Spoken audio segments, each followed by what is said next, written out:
আসসালামু আলাইকুম। আজকে আমাদের আলোচনার বিষয় হল মোবাইল ফোন ও শিশুর কথা বলায় বিলম্ব নিয়ে।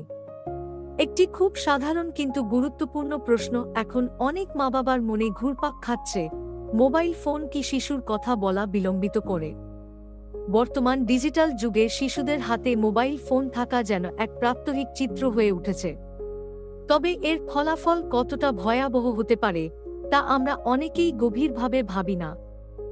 বিশেষজ্ঞদের মতে, শিশুরা যখন দিনে কয়েক ঘন্টা মোবাইল স্ক্রিনে সময় কাটায়, তখন তারা বাস্তব জীবনের গুরুত্বপূর্ণ শব্দ, মুখভঙ্গি ও সামাজিক ইশারাগুলো ঠিকমতো আয়ত্ত করতে পারে না।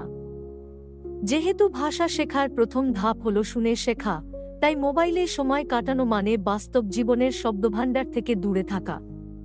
ফলে ভাষা বিকাশে দেরি, শব্দ উচ্চারণে সমস্যা এবং মেধাগত বিকাশে ব্যাঘাত দেখা দিতে পারে।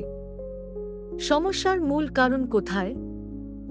স্ক্রিনে শিশুরা একতরফা ভিডিও দেখে, কিন্তু মানুষের সঙ্গে মুখোমুখি কথোপকথনের মাধ্যমে তারা শেখে শব্দ গঠন, বাক্য গঠন ও আবেগ প্রকাশ।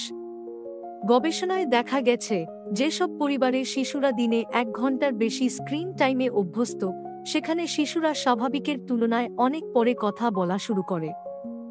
কিভাবে বুঝবেন আপনার শিশু ঝুঁকিতে আছে?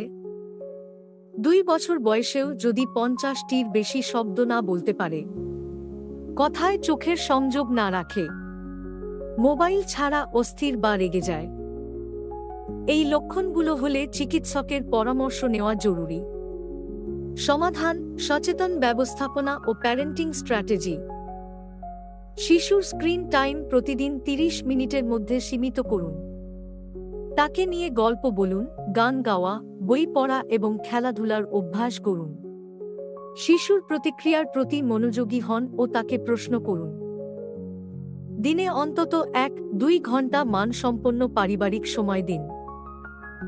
শেষ কথা, শিশুর ভাষা বিকাশে মোবাইল ফোনের প্রভাব অস্বীকার করার সুযোগ নেই। তবে সঠিক দিকনির্দেশনা ও প্যারেন্টিংয়ের মাধ্যমে আমরা আমাদের সন্তানদের এই ঝুঁকি থেকে রক্ষা করতে পারি। মনে রাখবেন, মোবাইল নয়, আপনার কণ্ঠস্বর, ভালোবাসা ও উপস্থিতি শিশু শেখার সেরা মাধ্যম।